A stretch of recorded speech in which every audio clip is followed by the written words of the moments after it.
All right, here we are on the podcast. We got the gun drummer. What's up? So your real name? Do you say your real name on Yeah, stuff? yeah. My name's Nate. Yeah. Yeah. Okay. Yeah, I'm not sure. I know everyone's different when it comes to that. Well, I mean, I used to be a little bit like, oh, I don't know, but then, dude, with the internet now, Yeah. you can look up where I live. You can look up what my name is. It's Yeah. so I'm like, Yeah. whatever. People find it. It's like I don't use my real last name just because it's like make it at least a little make it have to look for it at least. Sure, sure. Well, that's what everybody knows you guys as because of the channel. Yeah. Yeah. Exactly.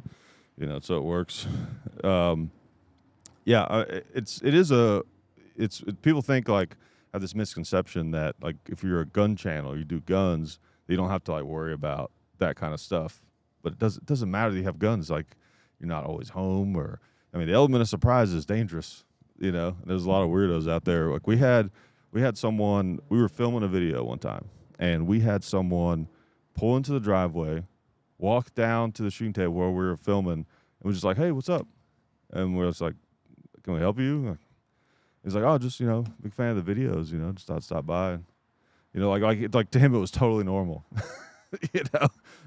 And of course, I was like, I play the bad guy in the situation, so Dad doesn't have to be an asshole. So I got him out of there, and then he like posted this mean comment on one of our videos and was like, "I've met these guys and they were huge assholes and blah blah blah." But then he just got like destroyed in the comments. Like, you showed up at his house. Yeah, you shouldn't have gone there, dude. Yeah, exactly. No, you're right, man. There's some people that are like, oh yeah, dude.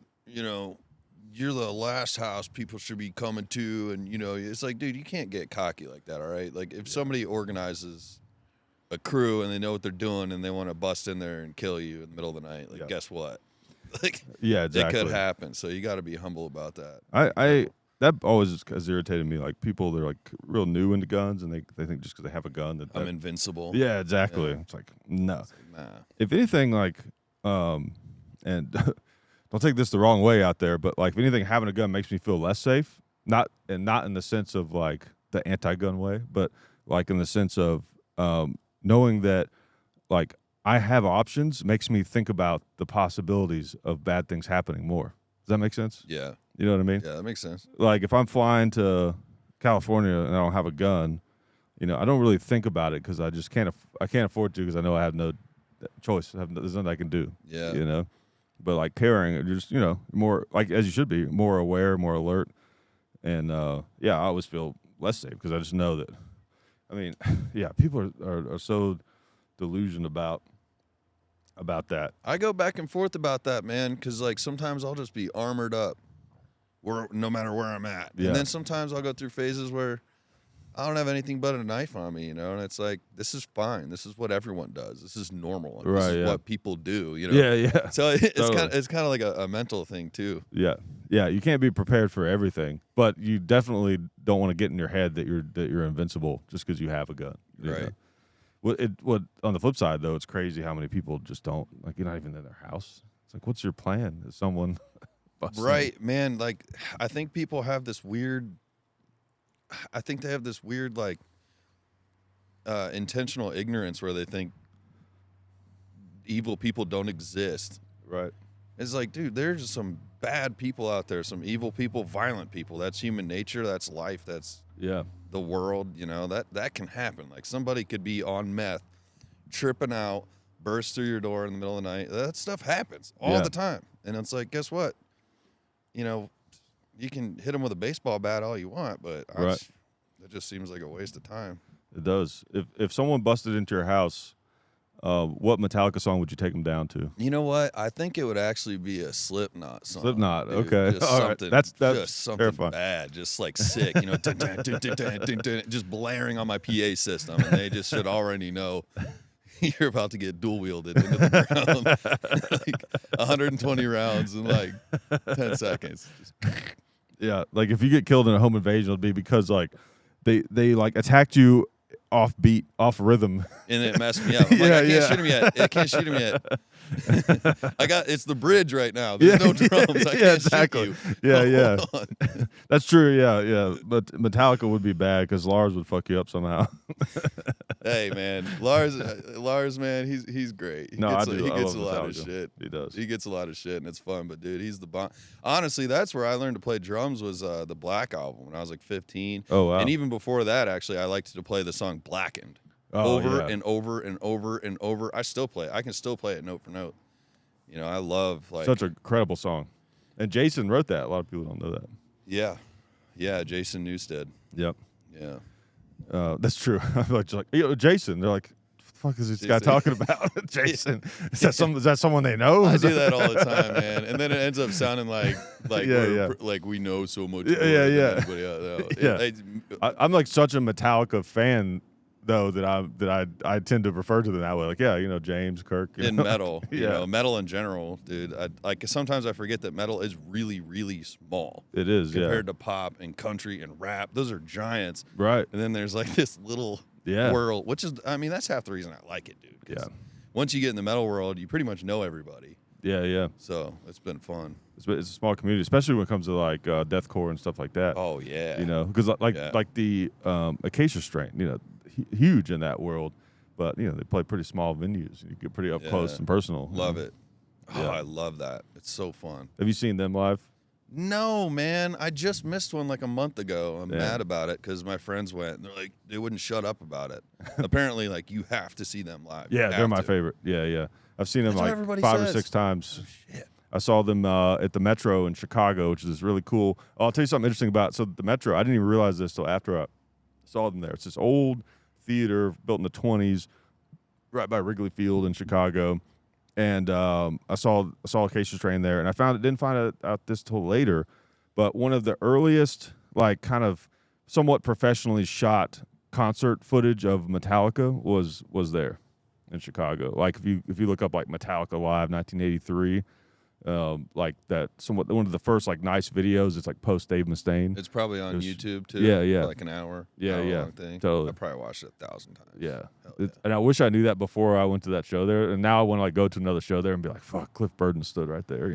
It's nuts. I love those old venues, man. So cool. There's a lot of them in Columbus. I lived in Columbus for 8 years. Oh yeah. There was a lot of holes in the wall, like Alrosa Villa. Everybody's played there. Yeah. Unfortunately, Dimebag got shot and killed there, but yeah, other than that, it's tore it down, right? Yeah, they did just tear that down. But they got the Newport there, and a bunch of old seedy venues, but they're the best. Did they have anything in that venue like commemorating Dime at all, or no? Or they kind of just bullet holes in the wall still, and you know that. Actually, I'm not gonna lie, dude. It was kind of emotional for me because I just moved to Columbus, and Pantera at that time, I hadn't got into like, deathcore and stuff yet. Right. Like that wasn't something I was into yet. I didn't know that. I don't even think I really listened to like maybe Born of Osiris and like All That Remains. But I was really just Pantera was it. I was a super fan, and I went to Alrosa Villa to see Devil Driver, and somebody there that night had told me that that's like where Dimebag got killed. I didn't even know it was in Columbus. I thought it was in Texas or something. Yeah. And so that night I was just like, I was like, oh my gosh, Yeah, it's brutal. I heard something that gets to me is have you heard the story about the night before he was killed, what they were doing? It's a great story. So they were I forgot where they were the night before. I don't think they were in Ohio yet. I want to say it was like Jersey or New York or something. But so there was a casino in that place. And Vince wanted to go to the casino, and he's like, "Hey, Dime, we're going down to the casino." They had like a bunch of the crew was going to go down there, and he's like, and Dime was like, "Nah, I need to get some sleep. We got 2 weeks left on this tour. We need to go back and finish the next album. I want to like get some rest or whatever, And he's like, "All right." So they go down to the casino, have a big time for hours, They come back, whatever, 2, 3 in the morning or something, and Dime is like still up on the bus, like partying. And he's like, "What are you doing?" I thought you said you were going to bed. He's like, the fans showed up, so I had to give him the Dime experience, whatever. It's like, it's sad as it is that he went. It's like such a magical thing that it's like he knew who he was from such an early age, and he lived that like to 110%. You know what I mean? And he literally went down in the middle of a fucking guitar solo on stage. You know what I mean? Yeah. Like as sad as it Yeah. is, talk about an incredible life. You know? And I mean, Vinny did till just a few years ago too, man. Right. Vinny was cool. You know, and this is kind of just a random tangent, but we're just sitting here talking. I met Trent Lagerman earlier. I've been talking to him for years. He's a drummer. He's been in the industry for a long time. He actually he plays with Vanilla Ice now. He's Vanilla Ice's drummer for a long time now. But anyway, we got to meet him earlier for the first time in person. I'm pumped. I get to meet up with him again tomorrow. We're gonna go to Chinatown and get some drinks and stuff tomorrow. But he's into guns, obviously. But he told me just earlier today, he's like, man, you know, speaking of, I forget how we got on the topic, but he's like, one time I played a show and Vinny was there. And right after I got done performing, I came down and Vinny was at the bar and he's like, I went up to him and I'm like, hey, you don't know me, but thank you so much for coming out to our show. You know, like, I know this might be a lot to ask or weird or whatever, but can we do like a black tooth grin together? And he's like, yeah, get in here, man. He just brought him into the crew and he got to party with Vinny, man. And just to imagine something like that, I mean, that'd be great. And that's not the first person I know that has done that, actually. I know somebody else that happened to as well. They were just out somewhere and saw Vinny. He's like, oh, come on in. And they would do that. They were famous for doing that. I worked a weekend at this club with a comedian who was based out of like the Dallas-Fort Worth area. And Vinny was a big comedy fan. And so like they got to know each other from that. And he would like go to his house and was there for like their parties. Like Dime was there and talked about like just hanging out with them at their parties and shit. You know, it's like fucking crazy. It's hard to even imagine that, you know? Insane. And you know the story about the Stanley Cup getting dented at Vinny's house? No, you don't know that story? This sounds familiar, but I don't remember. It's great. It's like, so the Dallas Stars won the Stanley Cup, and they had the team and a bunch of people had like this huge party at Vinny's house, and someone tried to throw it off the roof into the pool, and it missed and it just hit the side, and it put a big dent in it. And then they lied to the media and said that they dropped it getting off the bus. And there's an interview with Vinnie Paul where he's just being like, nope, that happened at my house. Like he's like mad about it. Like, nope, set the record straight. I saw it happen. I was involved. Dude, you want? Speaking of, let's just go on Dime and Vinny stories real quick. So I had the drummer of Hatebreed, Matt Byrne, come over to my house recently, and we shot guns together, and you know, had a couple beers, and we went down and did a podcast in my studio.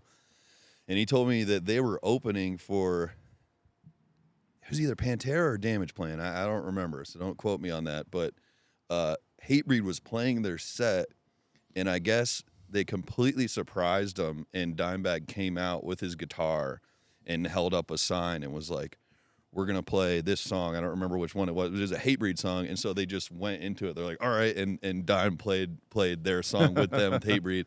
And he said that he was on the kit, and Vinnie Paul was just like punching him and beating him up and like messing with his drums the whole time.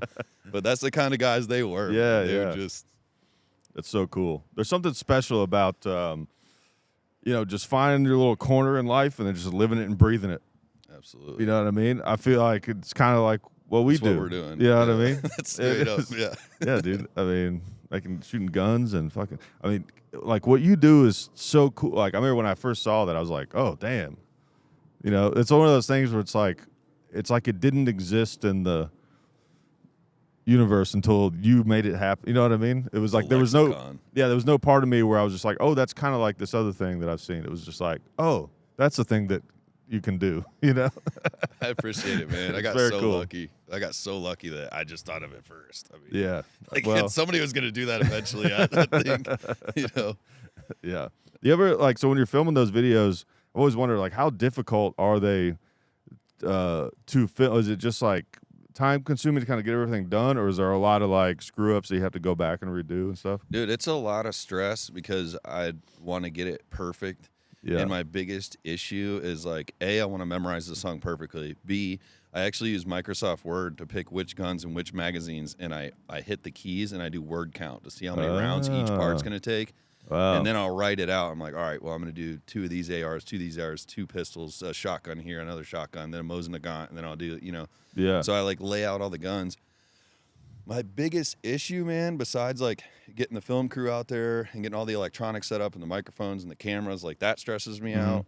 My biggest problem is just getting everything to freaking function properly. Oh, That's yeah. what throws me through a loop, dude. I don't care what I do. Like, I get the best guns. I have everything set up, great ammo. As soon as you get in there in the middle of it, it's like something random just happens. Like, Yeah. something will just break, and then I'm like, that's what always messes me up. Eventually, I'm going to get it set to where, like, Yeah. nothing goes wrong. But Especially if you're doing machine guns. That was a thing that I learned when me and Dad started making these videos. they just break all Oh the my time. God. Machine guns like barely work. I know it. They barely ever work. I know it, dude. Especially, like, once you get into belt feds, like, Oh, anything can God. happen. Yeah. Yeah, it's pretty crazy, and I guess especially too, like if you're doing, if you're doing ARs and you got them like tucked under your arm or whatever, it's maybe a little bit more likely, versus like being on your shoulder and holding it with two hands. For a too. malfunction, part sure, of it, yeah. Sure, yeah, because there's a little less recoil there, but man, it's just. But no, yeah, it's a lot of preparation. It's a shitload of preparation. Yeah. Like, it takes me hours and hours to get all that stuff Yeah, loaded into my car, get everything ready, because it's like all the electronics, all the guns, all the mags for the guns, the different tools and lube for the guns, all the different kinds of ammunition, my drums, all the different drums, the drumsticks, the tools to handle all that, all the cables, all the microphones, all the cameras. Like, it's a whole big thing getting all that stuff together. yeah, I'll bet. I mean, it looks like a lot of work. But I It's don't not easy to make. really reshoot anything. Yeah, it's okay. like, this is it, dude. Right, right. Like, Yeah, no yeah, matter yeah. what. Like, if I'm having malfunctions, I'll throw a gun and grab another one or whatever. Like, it's like, because I found out that your mental and physical energy, if you're trying to shoot this multiple times in a row, you're screwed, because your body only physically has so much. Like, Oh right, yeah, because it's exhausting physically and mentally. So it's like, that first take's going to be the strongest. So I got to just push through unless something, catastrophic happens. Like, the music stops. yeah, that makes sense. Something like that. Have you thought about doing, or maybe you've done this, I just haven't seen it, but you thought about doing like I don't know what the legality would be behind this, but like an album, it's like a cover album. Well, where that's you're doing, that's the problem, is the legality, dude. Yeah. Like, I get copyright struck on everything, which is one of the reasons I suffer so much in the algorithm. It's Yeah. like, I don't only have guns, but I have copyrighted music and everything. So YouTube sees that, Facebook sees that, Instagram sees that, Twitter, like, they are taking notes, and they dock me for all of that. Yeah, it's frustrating. The algorithms in general piss me off so much, the way it works now. It's horrible. It's the worst. It's like, it's two things. It's the like that what you're talking about, like just because it's guns or whatever, demonetization, all that kind of shit. And then also, someone has decided that the way that people want to view content is based on like whatever you saw most recently, not what you look at most of the time. Yeah, which is how it used to be. It was like more of a culmination of your habits. But now it's like, you could look at nothing but gun videos for 10 years. And then you like watch like 2 golf videos, and now you're seeing nothing but golf. The algorithm's just bumped crazy at this point. Like, the YouTube home screen is on AIDS. It's straight up crack. I mean, at this point, I just go to my subscribed page to see who I'm, because I'll never see you again. I will never see you. People don't see me ever. Yeah, we It's run into that all the time. Like, I just had someone recently, they thought that Dad, Hickok 45, they thought he was dead. right. It's Where's he been? It's like, still making videos every week. Yeah. I mean, it's kind of on you to not, like, if you have that thought, to not, like, go to the channel and look, but still. I guess, but that's not how people's attention spans work, man. I mean, you're tired. You just want to get on and watch something real quick while you're eating dinner after work, and it's like, boom, Yeah. I want my new video to be on there. Right. But guess what? It's not going to be. Yeah. So. Yeah, I'm hoping all that will mature and find a better place. Because we're still, think about it, this is still a very new thing. YouTube Relatively to human history. Yeah. It's still a new thing. Like, as someone who got in on the early side of it, it feels like I've been doing it a long time, and a lot has happened and all that kind of shit. But relatively speaking, it's still pretty new. It's still like humanity's still kind of figuring it out. So I like to be optimistic about the fact that it will at some point start to make more sense. We're kind of in this like weird place, well, this is one way I would compare it. That's up to the controllers, man. It is. The people that control it. That's all that's holding this Yeah, back. true. This could explode, It could, but like, think about like rock and roll, right? It's like when it was first getting started, you had these bands that were being heavier and heavier. Then you had metal came out, and the metal was getting heavier and heavier.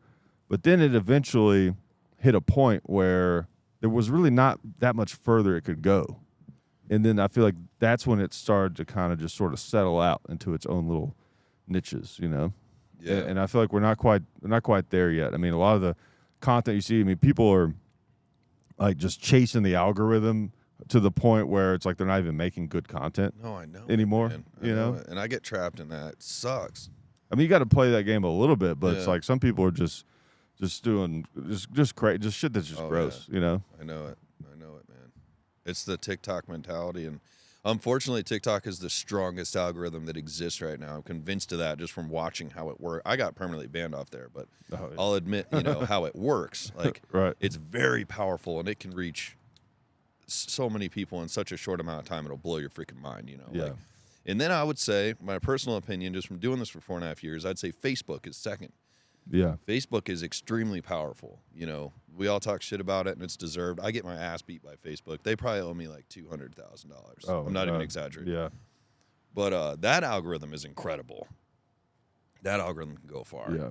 And YouTube's can go far, but it's really selective. For me, I think some of these guys have figured it out, man. Maybe you guys figured it out. I don't know. I haven't figured it out. We are sort of grandfathered in. I think I'm trying to figure it out. Right now, we're still going strong, but I'm trying to kind of update some of our stuff to a certain degree because, there are certain different things. There's new ways of doing things. It's changed. I've been bad about being very hard headed as being like I'm the same. One of the earliest, and I don't want to change at all. Yeah, I mean, you shouldn't change what you're doing. You should not change. No, but I mean doing. the little tricks. People are like, oh, you got to do this and do that, and like your SEI. And I'm just like, I don't give a fuck about that. Yeah, there's a point where it's just like, who cares, But yeah, I mean, I don't know. The problem is it changes all the time too. That's the other thing. Exactly. Every year it's a little bit different. Yeah, exactly. So it's like keeping up with it. I don't know.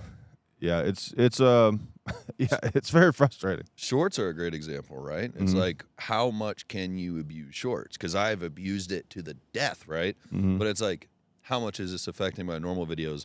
No one can answer that question, and it changes every year. Right. 2 years ago, guys were like, nope, create a second channel for shorts. It's going to affect your long-form content. 1 year later, they're like, nah, it's not like that anymore. YouTube changed it. You should do shorts so that it'll, get people to your normal page. And it's that kind of thing that changes all the time. Yeah, and the problem is what makes this time kind of unprecedented is people are, making a living off of this, and it just changes on a whim. Imagine like back in the day, and maybe it works this way for like musicians and stuff.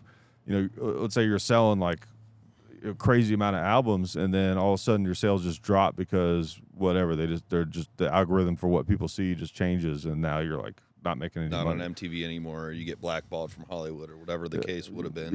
Back then. Yeah, exactly. Yeah. So it's like that happens, but it's not even something you did wrong. It's just arbitrary. Well, that's why I can't do this full time, dude. I mean, I have a full time career because I've got kids and a mortgage and property, and like, dude, I mean, 1 month I could be killing it, and then the next I'll just get turned off. I'll just get a notification, restricted monetization. Boom, you're done. So it's not up to me. I can't even control my own income because it can just be shut off by these third parties. Right. And it's the most helpless feeling, man. It's frustrating.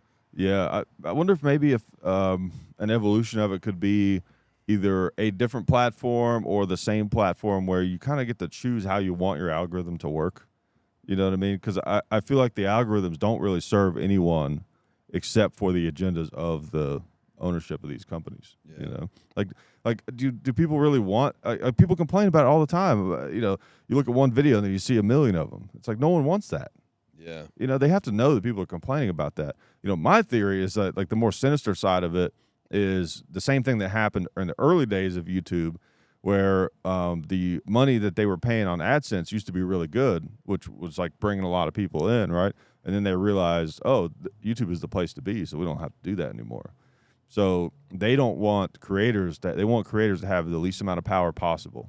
Essentially, is kind of what they're moving towards. It seems like, which that's gonna have to come to a head at some point. Either a new platform emerges and everyone goes over to that, I wish. or they eventually have to realize like, we got to stop fucking with people. I don't know. The new platform thing has not been successful. No, it's been horrible, dude. And here's what I'll add to your theory. I agree with you that it's ideological in many ways, and you can't tell me it's not. You can just tell. You know, we use firearms. If we didn't use firearms, we might not even be having the same conversation because we might just be killing it, like loaded, like not even thinking about it because who would care? We're so. Yeah. But the fact that we do use firearms, it's like boom, boom, boom, automatically limited on everything, and then have to request a manual review, all this crap. So there is an ideological push to have people not allowed to have guns. Like that's clearly happening worldwide. But I'll say also a lot of it is just bureaucratic mayhem in these huge corporations, man. I see it. Like nobody knows what's going on. The different departments are all fighting each other. They're all trying to, you know, make their own existence you know, whatever the word, justify their own existence in their own department. And I think it's a lot of confusion and just, and that's why it's like, it can't be an efficient remake of the algorithm that actually makes sense. Cause there's just too many people involved and it's just chaos. Too many cooks in the kitchen.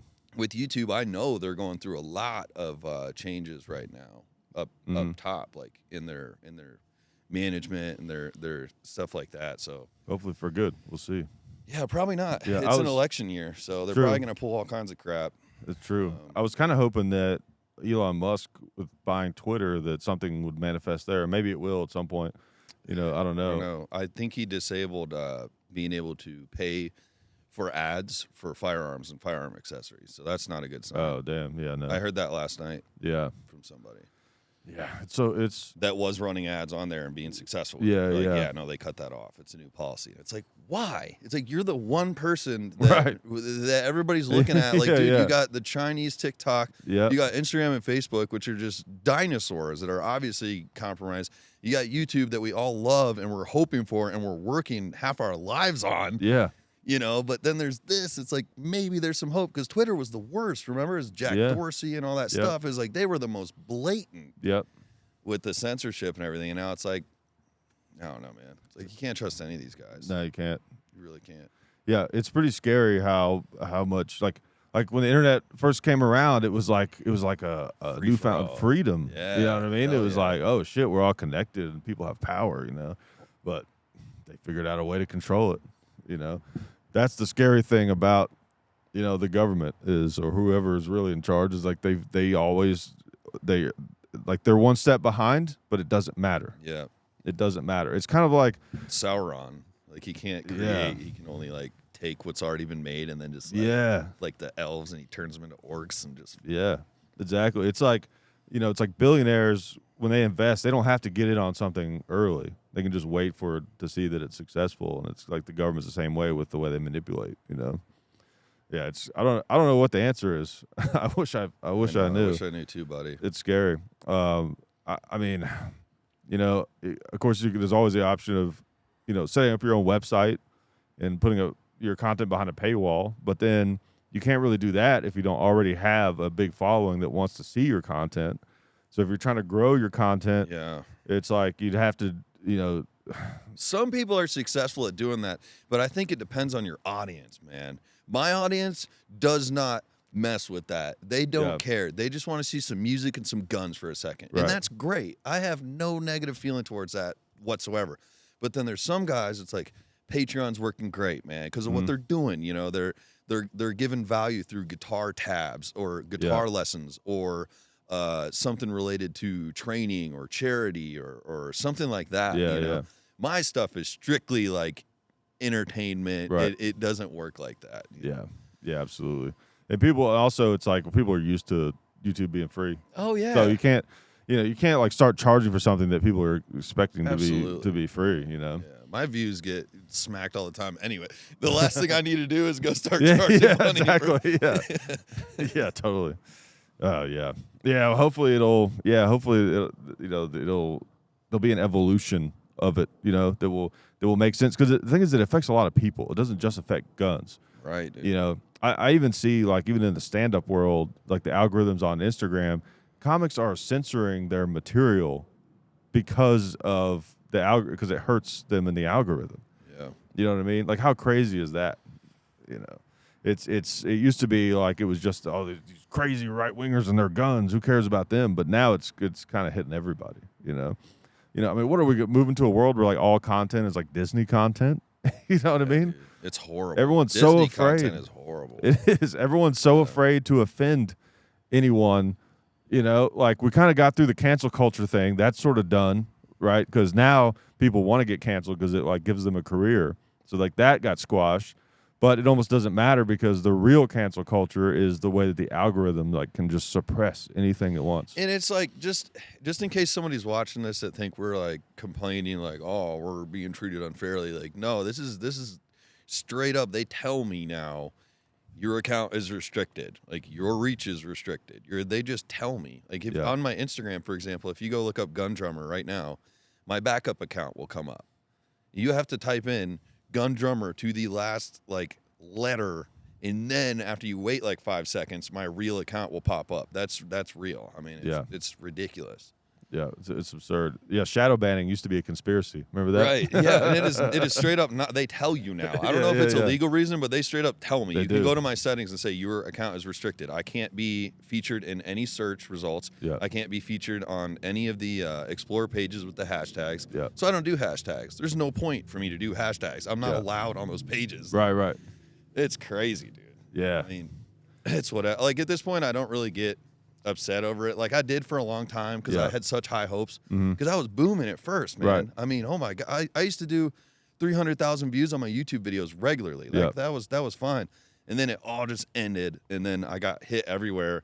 And I went through this slump where I'm like, man, but at this point it's been 4.5 years and I've just kind of matured to the point where I'm like, dude, I'm just going to keep going and I'm going to keep posting videos. That's it's the whatever, attitude dude. Like it's still working because people still see it. Like, even though my numbers or whatever on a certain month, like people don't care. When I meet people here at SHOT or at concerts or like wherever, they're just like, oh, that was sick. I saw what you did, dude. Keep going. Like it's just constant encouragement. So I'm like, dude, something's going to give eventually. I'm going to keep doing it. Absolutely. That's the attitude to have, As corny as it sounds, it's like the shit that we do, it is an art on a certain level, right? And it's like to me, like any real artist should like believe in what they're doing enough to like never quit, always push through, always find a way to. It's a marathon. Yeah. It's not a sprint. That's what I learned. Absolutely. Like this is the long haul here. This is a long game. That's the better way to do it. And that's where like the best stuff comes from, I see it in comedy all the time because there's a lot of comedians who are really good at kind of filling a role, but they're not really doing anything really that special or interesting, But they're good at filling a role, so they very quickly will like get certain opportunities, and then a lot of times they just get kind of stuck there, Whereas a lot of like the great comedians, there's that small percentage that were just like freak talents. Like Dave Chappelle was one of those where it was just like he was always incredible, right? They're just so undeniable that they just immediately rose. But most like the great comedians you see, they've been doing that shit for like 20 years, 25 years before you ever hear about it. Jim Carrey is a good example. Like people don't know Jim Carrey died out there for like 10 years on stage before he caught a break and like took off. Louis C.K. He started comedy in 1986. 1986, and most people didn't even know who he was until his show in 2008. Right, and he's so funny, dude. His delivery is incredible. Yeah, he could say pretty much anything, and it would make you laugh. He's so and I've good. studied that. I'm like, it's the delivery because I'm horrible at that. I'm like, here's the end. Right. I'm horrible at storytelling. I'm like, here's the facts. Here's what happened. There's the end. I might even tell you the conclusion before I even start the story. That's how bad it. But he'll like really drag it out the way that he's talking about it. You just start giggling. You can't help it. You're just he's so good. As it sets in, he's like, ramming the point home even more as it sets in your mind. That's a talent. One of my favorite Louis C.K. jokes. Some of you have heard it before, where he's talking about how he was like, there was this lion. Who do you know this one? He's like, there's this lion that went up to this giraffe, right? And the lion goes, "Hey, I'm looking for this guy who lives down by the river."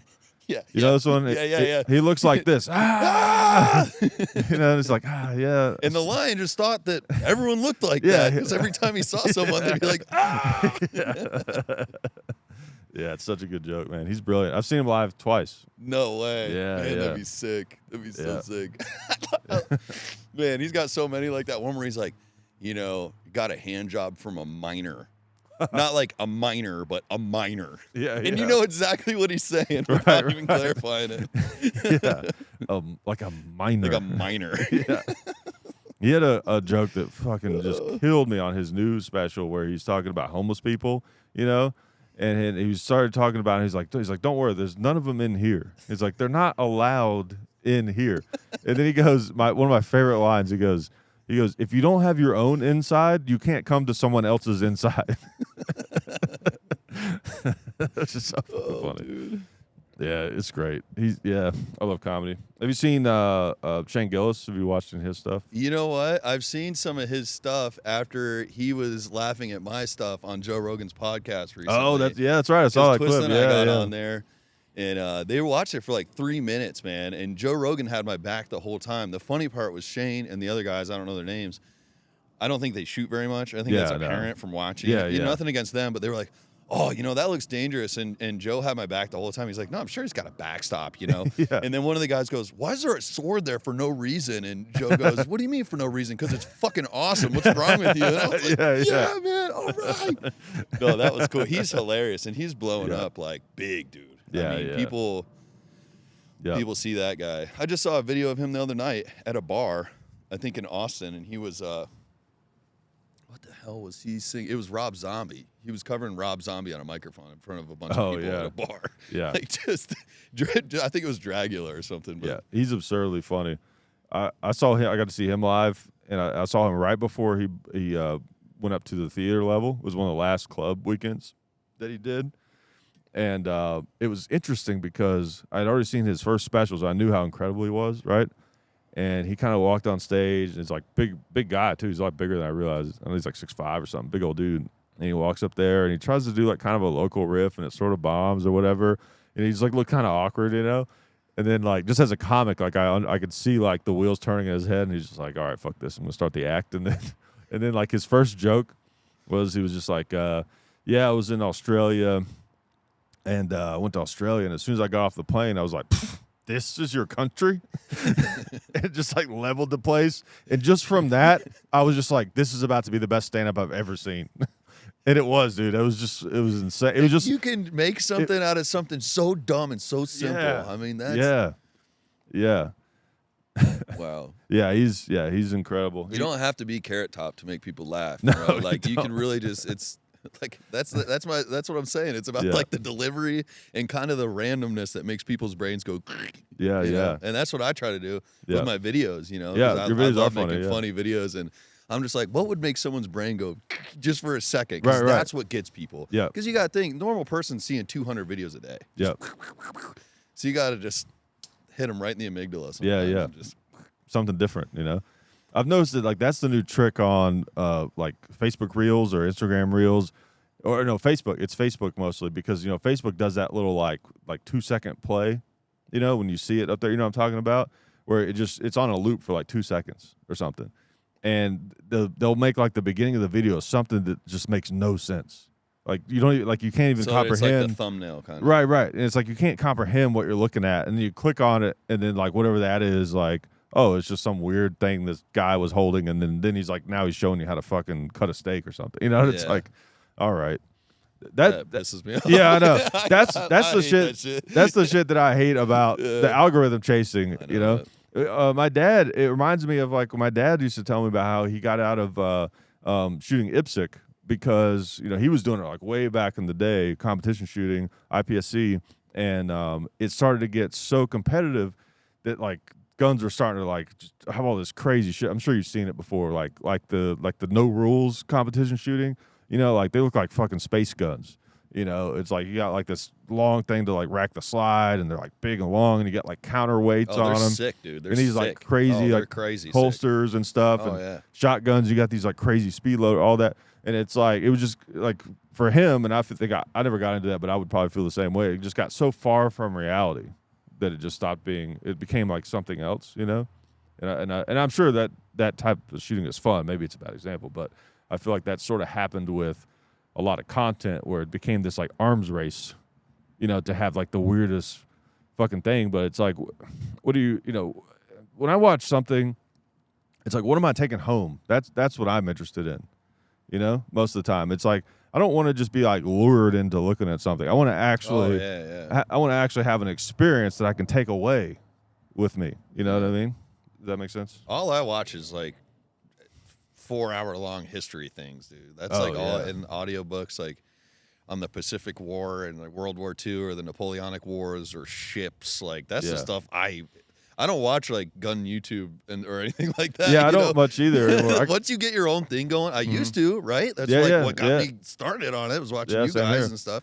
But yeah, once you get your own thing going, you really do kind of stop like Mm-hmm. ingesting, and it's probably a really bad idea, right? Because if you think about it as far as just success and like strategy, it would be smart if I kind of like watched what other people were doing and kind of emulated that a little bit. But you don't really I need to. You explained got this your to my thing. wife. Well, I explained it to my wife. I'm like, dude, I want this to be completely random from my mind, unaffected by what anybody else is doing. Like Right. I'm just, and you know what? It might bomb, it might not, whatever. But it's mine. You know, Right. it's mine, and it's different, and it's completely just random from the pack. So Yeah, that's how I like to keep it. I like to keep the creativity just I think with what organic, right? Yeah. I mean, that's what it is. It's organic. So I think with what you're doing, that is the attitude to have for sure, because it's like yeah. you already have your thing, you know, and you don't need like outside influences trying to make you think like, oh, I got to change this or change that or whatever, you know.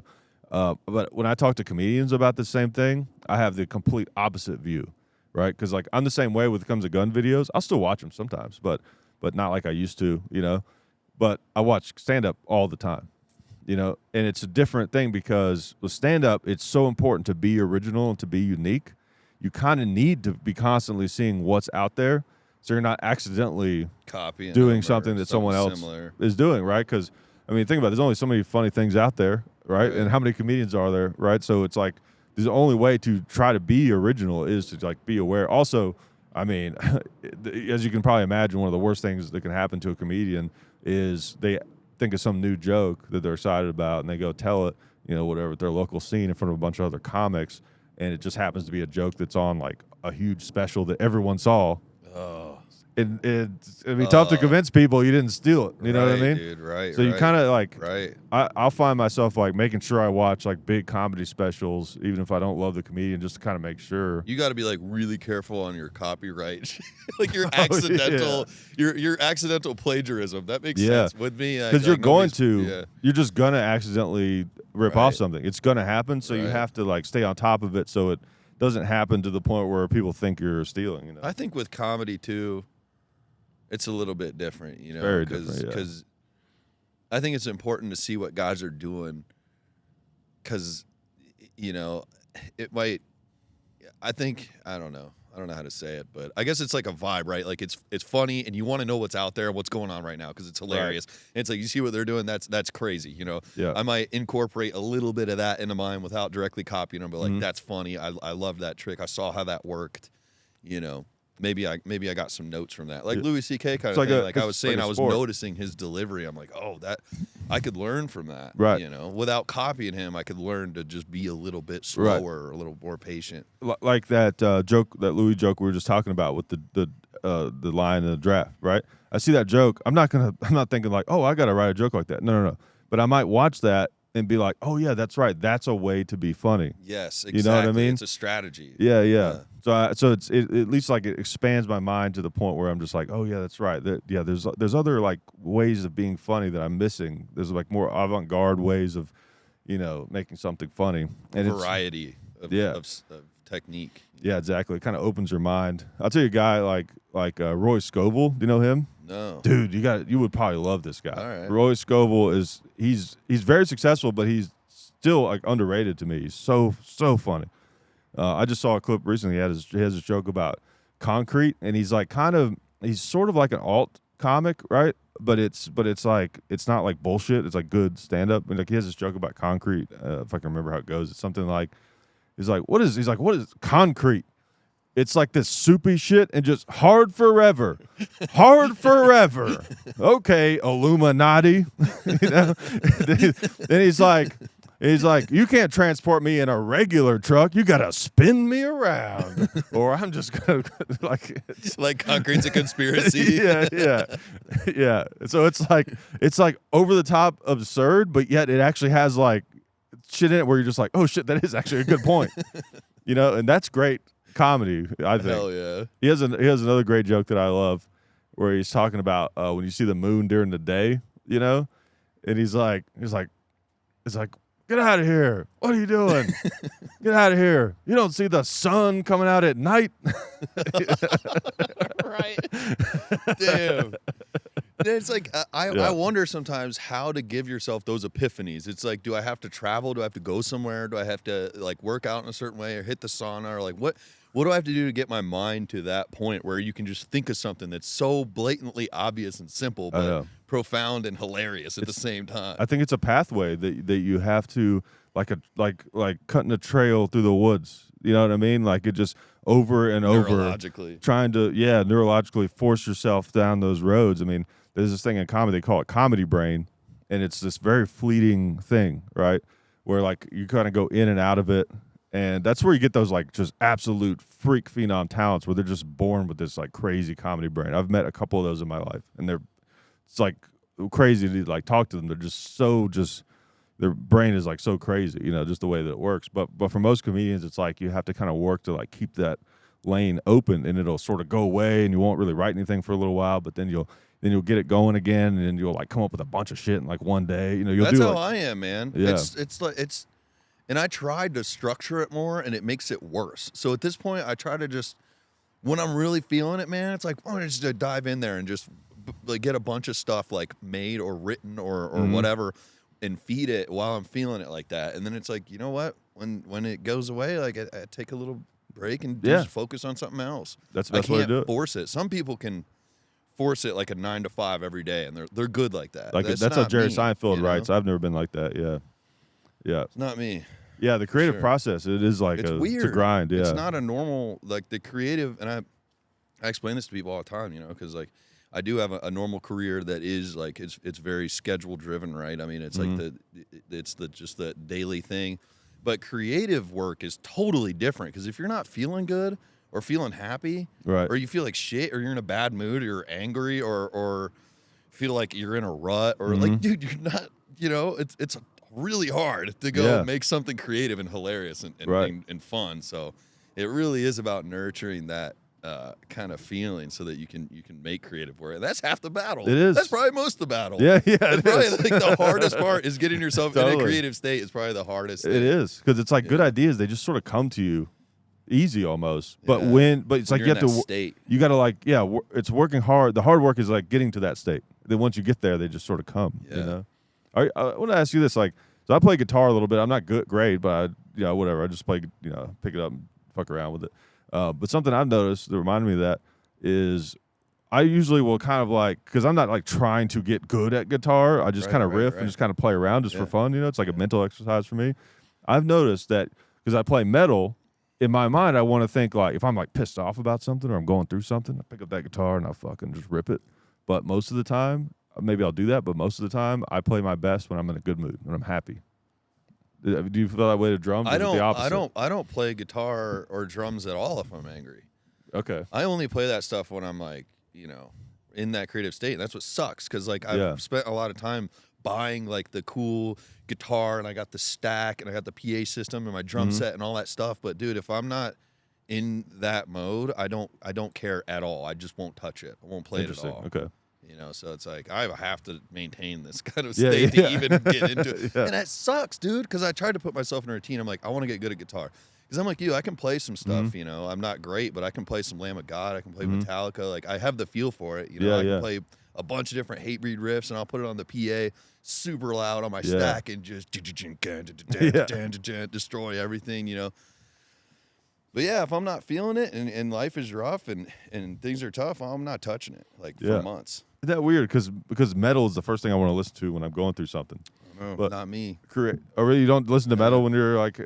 No. Really? Not Interesting. Really. Isn't that weird? That is weird. It's a happy thing for me. Interesting. When I'm like bumming or angry or whatever, it's more I drift to like, audiobooks on like horror. And it just Interesting. Zone into that world and listen to this guy's story from 80 years ago. Interesting. Kind of like metal is like when I'm feeling manic, I'm excited, like things are good, things are badass, things are going good right now. Okay. Like, boom, that's when I get into the metal. See, I listen to it when I'm happy, but like if I'm like really pissed off or like something's fucking with me, like that metal's all I want to hear. That's most people. Yeah. Like, you're not alone with that. Like, I'm just weird. Yeah.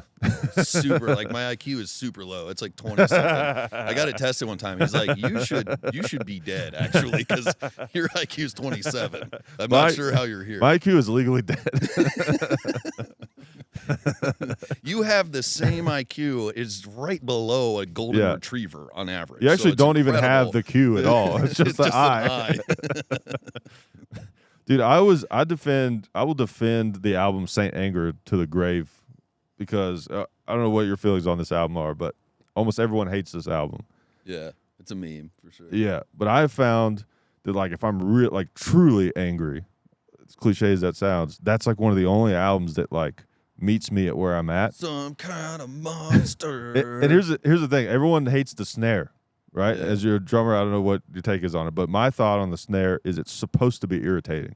Oh, you're supposed to hate it. It's like the villain in a movie. huh? You know what I mean?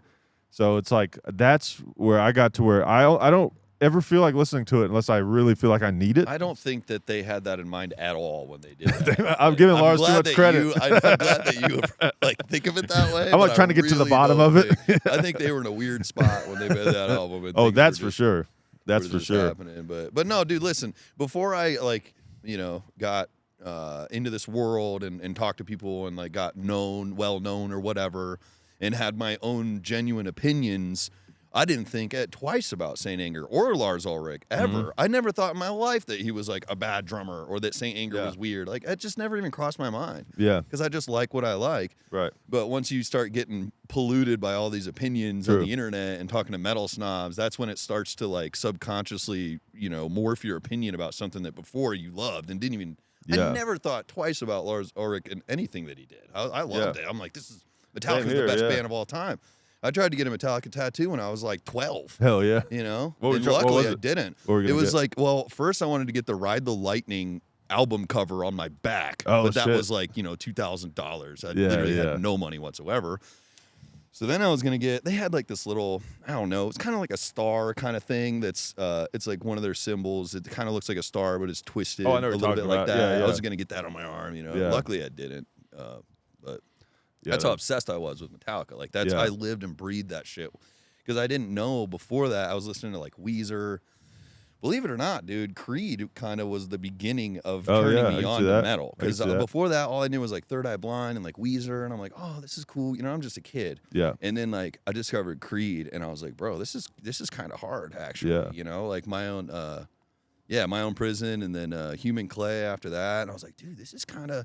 And I still defend Creed. And actually, they made a massive comeback now. I'm not obviously not taking credit for that, but dude, I've been repping Creed for 4.5 years with no regret whatsoever. And everybody's been making fun of me. And I'm like, I don't care. Like, I'm still repping it, dude, the whole time. So it's weird as hell to me to actually like see this kind of manifest. Yeah. It's insane. But anyway, that kind of started me down the track, and it was like Creed. I'm like, oh, this is cool. I want more. And then Metallica was like total game changer. And then after Metallica, I kind of stumbled into Pantera, and that just blew my entire brain apart. And then it's a new level. A new level of confidence. It's a new level of metal. Yeah, and power. No, but then it was like Lamb of God, and All That Remains. All That Remains was huge for me. Yeah. Yeah, and I actually got to meet them last year, which was crazy. All That Remains? Yeah. Yeah, that's awesome. Yeah. Hell yeah. Phil's a great guy. What's the cool? That's the thing I meant to ask you. Like, what is like the coolest like metal contact that you've made since like doing this, making all these videos that got you? Not even that is the most famous, just the one that got you the most excited. In person or over the internet? Either one, yeah. In person would without a doubt be getting invited backstage with Lamb of God and hanging out for an hour and a half. Oh, it was that's me, so cool. Willie Adler, the guitarist, John Campbell, the bassist, the drummer, Art Cruz, and then two guys from Suicide Silence also joined. And we were just in their green room for like an hour and a half, smashing tequila and listening to Hatebreed, actually. Oh, yeah. Which was just crazy because I started talking to them around the same period, and I'm just like, this is totally surreal, right? Like, this is insane. So cool. Lamb of God was like the biggest thing ever to me. So that was nuts. And then online, definitely a couple guys on System of a Down I talked to, like Shavo and Darren, which is pretty cool. Yeah. I talked to Tommy Lee a lot, which is kind of crazy. That's crazy. That is insane. Lots of them that I just thought would never in a million years like hit me back, but I just try. I was just like, You know, what do I got to lose? Like, That's so cool. I think James Hetfield is like a guy that if I ever got to meet, it would be the hardest to not like be starstruck. I know, dude. I know. My friend saw him randomly in North Carolina like 3 years ago. Really? At a bar. He sent me a picture, and it was just James Hetfield standing there. Wow. He didn't talk to him or anything. Yeah. Which is fine. You know, you don't want to interrupt him, but I was just like, it's like it's like watching, you know, it's like we almost see them as superheroes. I know. Like, they're just dudes, but I know. I mean, Metallica would be top tier. I've never been able to get a hold of them. For sure. Yeah. I imagine they're pretty tough. You know, I got to see James Hetfield really close when I saw them at AT&T Stadium in Dallas, or you know, it's technically in fucking damn, what's the city in between Dallas and Fort Worth? Where the stadium is. I'm blanking on it. Lake Dallas? No, it's Arlington. Oh yeah. Technically is where the stadium is. But anyways, you know, I'm sure you've seen their setup that they're doing on this run where they got this giant round and this huge circle, and the snake pit is like huge now and everything. So I wasn't snake pit, but I was on the floor, and literally just the place I happened to, you know, come in, just walk straight up and kind of carved out my spot, just where it wasn't even a choice. It was just like the side that I came in on, right? And it just so happened to be right in front of where all his guitars were. So every time in between songs or whenever he would come down off of the little thing, you know, he was right there. That's crazy. It was like 6 or 7 people lengths in front of me, you know, and he was like smoking a cigar. You know, he had a cigar going down there, you know, and he would kind of like wave, and he shook a few people's hands. I wasn't close enough to get in on that action, unfortunately, but it was pretty cool. Crazy, dude. It was really cool. It's like, fuck, there he is right there. Speaking of that era of music, I did get confirmation that I covered Sweating Bullets with an M60, and it actually worked. I saw it was that. it was like I couldn't believe that. It was the E4, wasn't it? Yep. Yes, it was. Yep.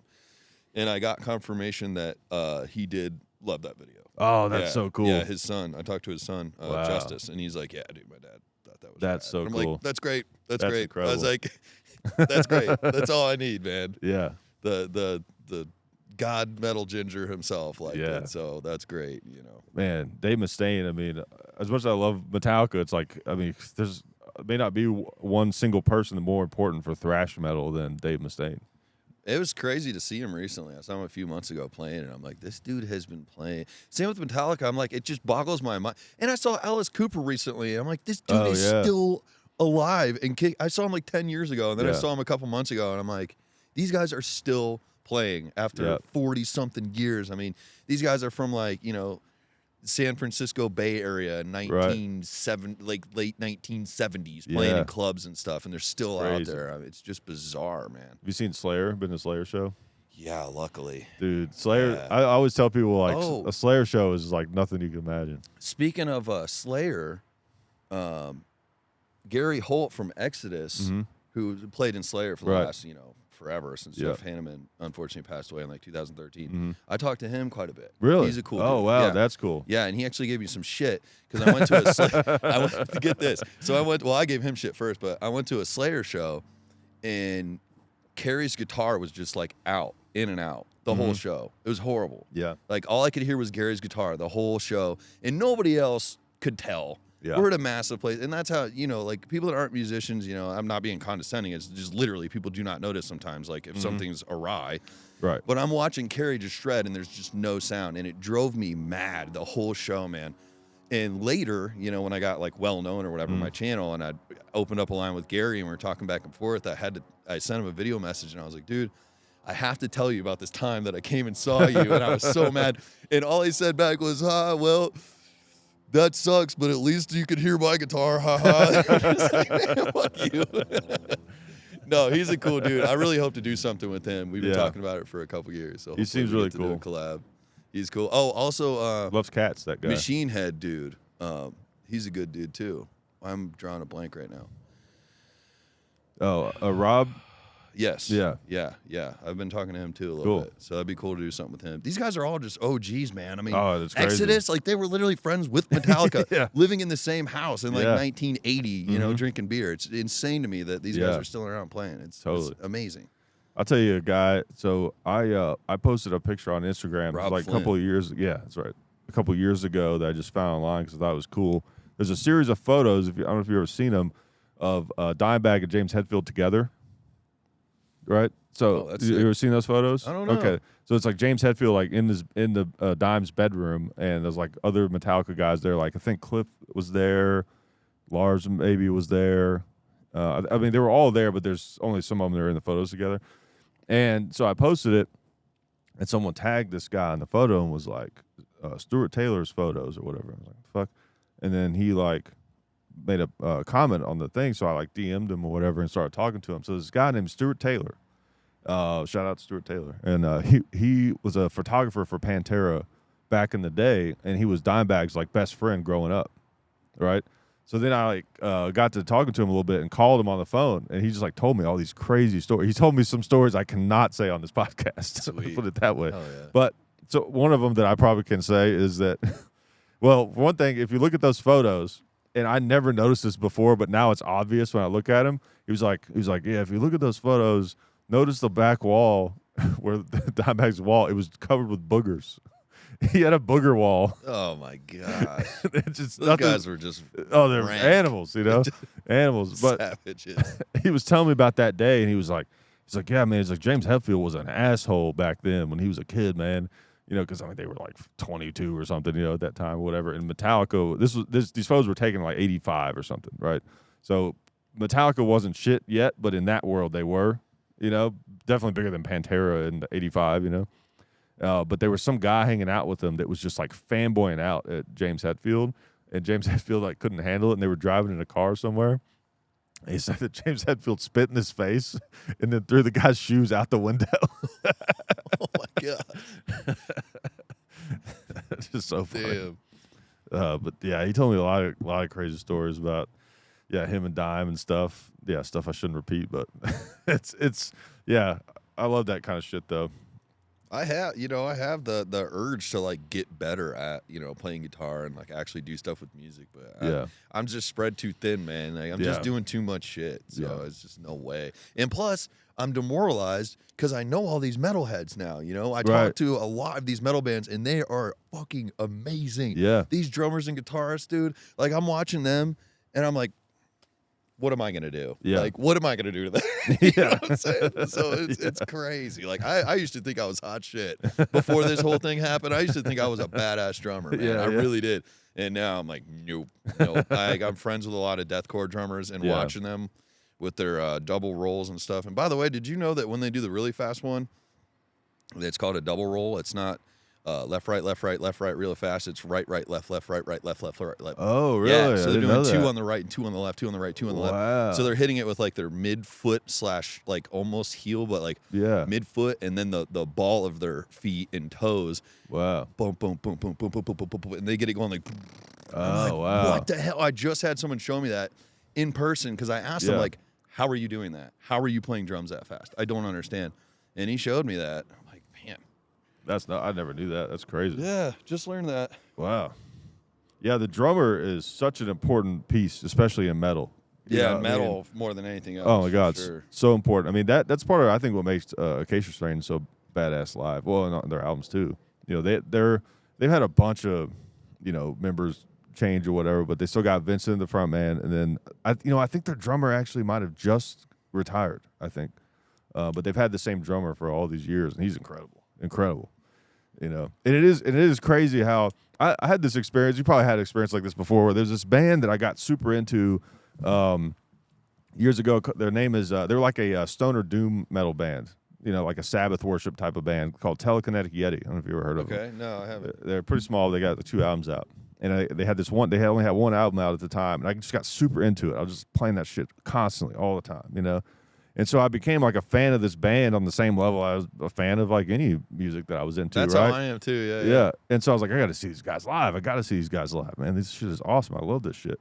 And so they had a show in Atlanta, so I go down to Atlanta to see them live. And it's like this little venue, which I expected. But then I walked in, and there was like fucking 8 people in there. And it was like it felt like they were just playing in my living room. That's how small this place was. But it was still like, I was like, this is crazy. I get to see these guys, like, they're right there. Yeah. They're right there. They're looking at me, It's like, it was crazy, And then their drummer, toward the end of their set, like, couldn't continue a song. Like, he almost, like, passed out, basically. And They didn't say, but I'm pretty sure it was drugs. And you know, the singer, guitar player, and bass player, he like has bass on a loop. So it's just two of them. It was just 2-man band. And he was like apologizing to everyone, you know. And I was like, dude, this was the most rock and roll shit ever. That they couldn't even finish the concert. This is badass. Too fucked up. I to even fucking love continue. this. You know? You don't have to apologize. This is great. Hey, that's how Slaughter to Prevail was the first time I went and saw them. Yeah. Now they're huge. But, dude, the first time I saw them, 4 years ago maybe, Yeah. there was like, man, I don't know. I don't even want to insult them, but you know what I mean? Like, there was nobody, dude. Right, It right. was a tiny little area and nobody there and just the sickest thing I've ever seen in my life. You know? Yeah. Dude, and they're actually loud. Like, Evgeny, their drummer, I was listening to him before their mics were hooked up, and this dude's like playing so fucking hard, and he uses the back of his sticks because the front of his sticks he just Oh breaks yeah. off. Vinnie Paul did that. Oh, I does he? think. I'm pretty Okay. sure. Yeah. Yeah. Well, That's but awesome. anyway, dude, I was lucky enough to have them come over and to my range, and we shot some guns for a few hours, and they're so funny because they're just the most Russian dudes ever. They're so straightforward. Like, this is a true story, man. I pulled my snare out of my trunk and I was like, Evgeny, you know, their drummer. I'm like, this is like the gun drummer snare, you know, like thinking I'm cool. Yeah. And he went, ugh, cheap. That's exactly what he said to me. I swear on everything. Yeah, man. No, those guys are cool. I'm so happy to see awesome. their success, man. They've been Yeah. blowing up. I mean, they're They're great. listed on everybody's top 10 now, and Yeah, I they're love great. to see it, man. A lot of these guys are just killing it, like Left to Yeah. Suffer. Another perfect example. As soon as Left to I've seen them Suffer live. came out, They're badass. dude, I'm about to in like 2 weeks, finally. Oh, I've missed dude. all their shows because I've just had stuff going on. They're And I unreal. talk to these guys because I'm obsessed with them. Like, Yeah. when they first came out, I was hitting them up. And I'm Yeah. like, you know, I'll drunk dial Taylor every once in a while, and he'll answer. Nice Yeah, guys. yeah. But I've been trying to get him to my house and to shoot. He's the front man, right? Yeah. Yeah, dude. He's fucking the power that he has I on know stage. it, man. Hey, It's these guys are amazing. crazy. As soon as I heard it, I was like, Yeah. immediately like, everybody has to hear about this. You know, Yeah, yeah. I was posting it everywhere. I covered it. I'm like, Yeah. dude, I'm just throwing it. I'm like, I was like that with Traders. That's one of my favorite. oh hell yeah, I deathcore love those bands. guys. Yeah. Love those guys. Seen them man. live a bunch Seen of them times. a bunch of times they're, too. They're incredible. Yeah. They remind me that they're to me they're like the closest to like what I don't know. I think about like Pantera being live, Dude, but and in you the have deathcore to way. admit that Tyler, like his mannerisms. It's a very shit on Phil stage- Anselmo. I know it. And Totally. You can't unthink that, dude. Yeah. That's I thought that the first time I saw him, and I just couldn't stop thinking Yeah. like, He's like NASCAR Phil Anselmo. I don't know why. Yeah, I don't know why it is. It's like just the way he moves and shit. I'm Yeah. like, this could be Phil Anselmo's son or something. It's crazy to me. He's also hilarious on social media. Yeah, he he's made, funny. He made this. He's done a few really funny videos where he'll like do his like deathcore like voice, like he did a Mario one. That fucking Yeah, I killed me. love those, And- dude. And he also did this one that like I've tried to go back and find it, and I can't find the video, but it fucking killed me because I didn't know anyone else even knew about these things. But there's this Halloween decoration that looks like a bat, like from the '90s. You know, some shit I had when I was a little kid, and you hang it up on a string. And like if you tapped it, it would make this sound where it's like that, right? And it would sort of I shake. know exactly what you're talking Yeah. about. I know exactly. And he got like a video of one of those, and he does like a deathcore version of it. Yeah, I was like, "What the fuck is this? The funniest thing I've ever dude. seen." Yeah, It's crazy. It's crazy. it's so funny, man. Yeah, he's awesome. Yeah, I love that band. Yeah. When I Oh, Body Snatcher's another one that's been smashing it over the last like 4 yeah, years. I don't think I'm Same- familiar with him. Dude, they're getting bigger. They're getting bigger. They're doing great. Last time I saw him was in front of a huge crowd. It was Okay. dope because I've seen him literally perform to 6 people. Oh wow. And I'm like, and it was like 5 o'clock. It's daylight. He's like, everybody get up in the pit. I want to see you move. And everyone's Yeah. just standing there. And I'm like, oh my God, I feel horrible. But Yeah. here years later, man, it's that constant like go, go, go. Yeah. And they're killing it. They're crushing it. So Yeah. Fuck yeah. these guys are all like kind of for me, they're kind of in the same little like generation of you know, deathcore or Yeah, yeah. hardcore metal or whatever you want to call it. You know, they're a Right. bunch of young guys, a lot Yeah. of these guys. Yeah. And they're all kind of coming up, and I just love to see it. There's a resurgence of it. I got Absolutely. into Born it. Shore out of it. Yeah, I got into it sort of late because I was always a metal guy. I was like a thrash guy or Pantera or whatever. And a good friend of mine, a hilarious comedian, his name is Josh Wagner, has an album out actually called Orange Juice. And he talked me into going to a Acacia Strain show with him Like, I mean, hell, this was like maybe 20. Oh no, I could figure out when this was because it was the 10-year anniversary of their album Continent, which would have been maybe 2020, I guess, because I think it came out in 2010. But I was like, oh, this is the shit. Like, I was like, this. I remember at the time thinking like, I don't know if I'll just like listen to this music by my like just in my car or whatever, but like live, this is awesome. That lasted for like a week, and I was listening to that shit all the time. Yep. And then I started going to shows like Yeah, constantly. man. Like I got hooked on it immediately. Yeah. Yeah, it's the shit. Yeah, it's that slow progression where Yeah. you're like, oh yeah. Yeah, and I discovered Traders because they opened for it was a killer lineup. It was Chelsea Grin. Yeah, Chelsea Grin was Yeah, headlining. that's when I discovered Traders and Slaughter to Prevail. Really? And Body Snatcher. Oh shit! I think. Okay, I might be wrong about Body Snatcher. they might have been on there. There was a band on there like It was Chelsea Grin I was going to see, who I didn't even know that well at the Yeah. time. But then They're good, that opened me up to Acacia Strain live though. Like they like they're maybe more successful. I don't know, but to me, as far as the energy, like they had a hard time following Acacia Strain just because of how powerful they are. That's what I hear from everybody, man. When I saw them in Across the Chicago, board. there was 2 pits, and it wasn't even that big of a place. And there was fucking 2 pits. I saw this shit that I loved. One of my favorite things I've ever seen at a deathcore show, right? There was this guy, he was jacked. And undeniably, like, he was being an asshole in the wrong ways. Like, you know, he was doing things he shouldn't have done. Shouldn't have been doing. But it's still funny to me. He was going pretty crazy, crowd killing, all that shit. And he, like, knocked out this like kid, right? And this kid, understanding kind of the rules of the whole thing, got up and was all like, and didn't it like, hey, you can't do that, and was like, get out, you know, like basically like get out of here kind of thing, right? And this kid was like small, and this dude's like a fucking monster, you know? And he just looks back at the kid, he goes like that. And the kid was like, all right. It was just so funny. He was just like, you saw me, right? You saw me. I'm this guy. You're that guy. Like, you know? Why? Yeah, exactly. What are you gonna do? Yeah, it was like that guy was an asshole, but it's like it's law of the jungle in here, you know? That's the first time I've seen that kind of thing was at that Slaughter to Prevail show, actually, with like the back swinging and stuff like that, hardcore dancing, you know, whatever you want to call it. I don't know, but that's the first time I'd actually seen that. I was like, whoa, shit, I'm not going to be in this pit at all, actually. Yeah. I'm going to stand back here, grab a beer, and just chill. Like, I don't get involved, but I love that people do it because it's like you get 2 shows. You know who else I love, dude? Freaking After the Burial. Yeah, love After the Burial. Yeah. Man. Love those guys. Yeah, they're great. God, they're good. Holy shit. That's one that I like. Oh, you know, you have a couple that you always go back to. Mm-hmm. And one of theirs is what the hell album is it? Like Evergreen or something? It's the one with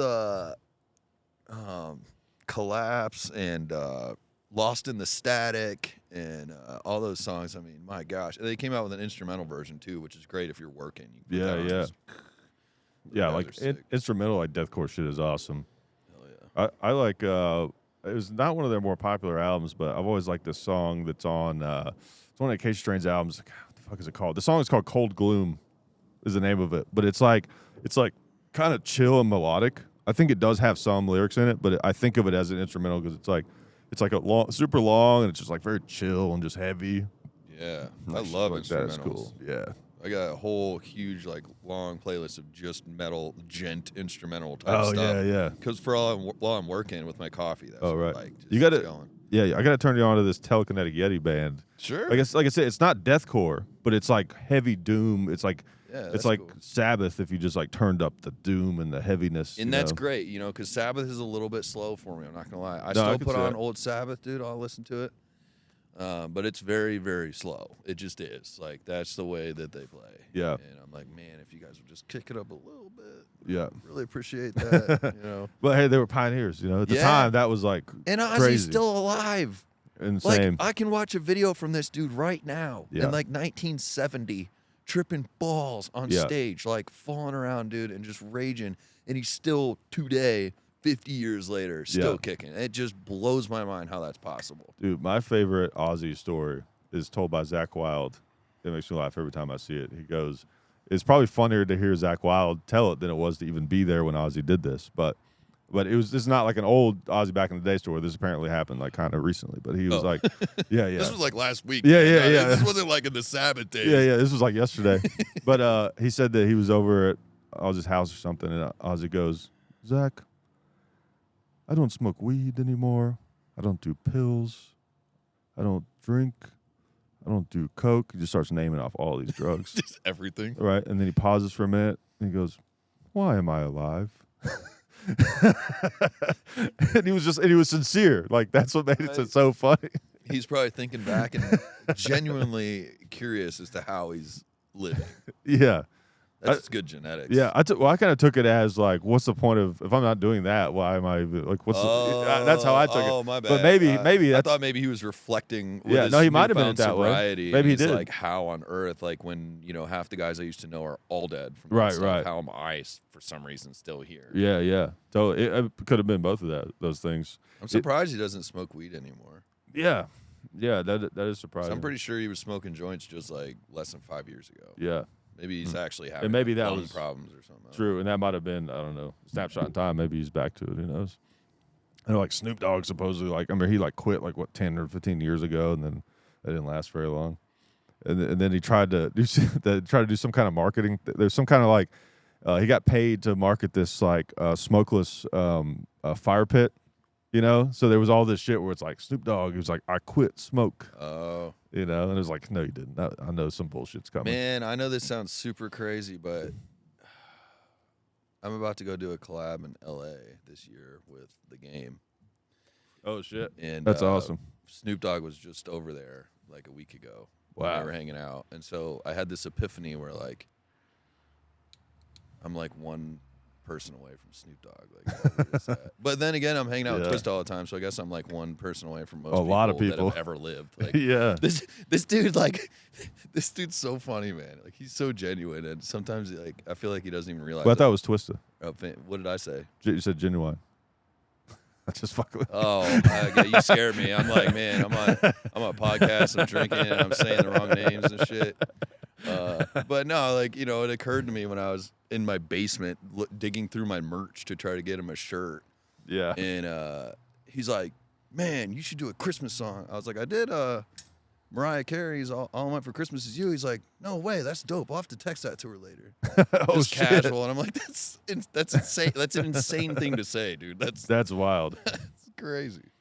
Dude, I worked with this, no, it's not the same thing, but I worked with this comic who was like, while I was in the green room with him, he was like texting Rob Schneider about this movie that they're working on. Which I was kind of like, whoa, okay. It's a trip, man. Yeah.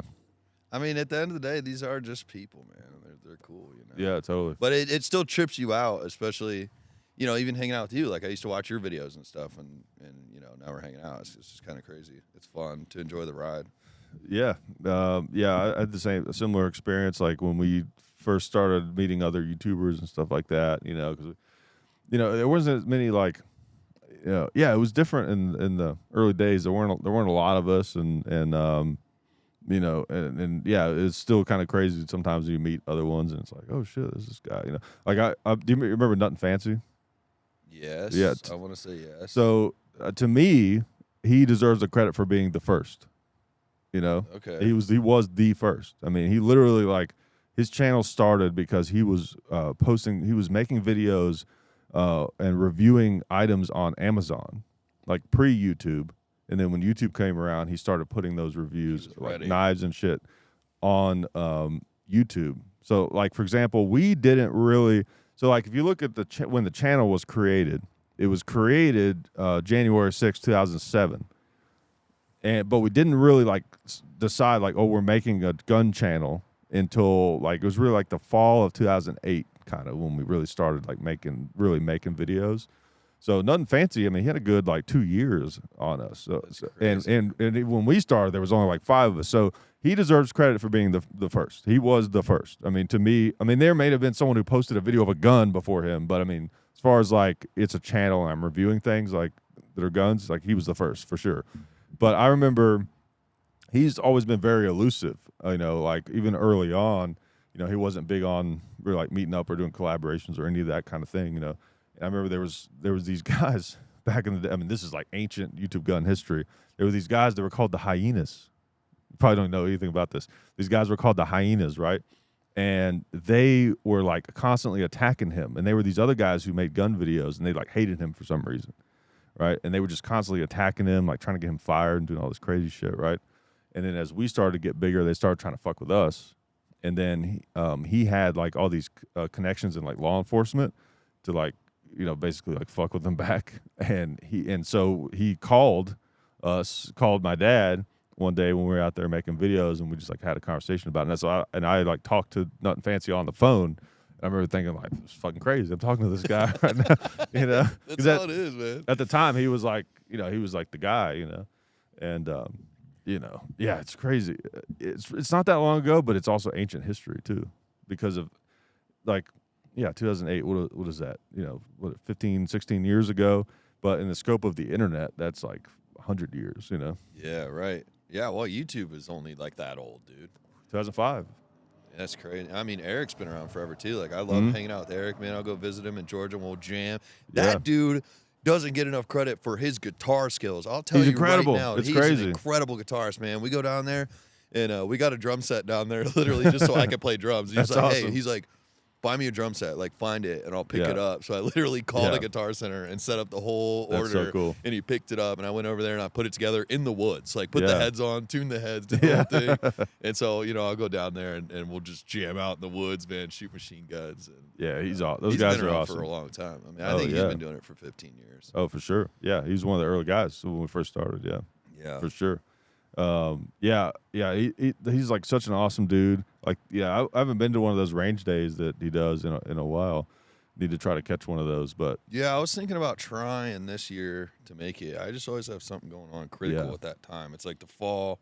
Yeah, same Either here. got like a wedding or something going on. Yeah.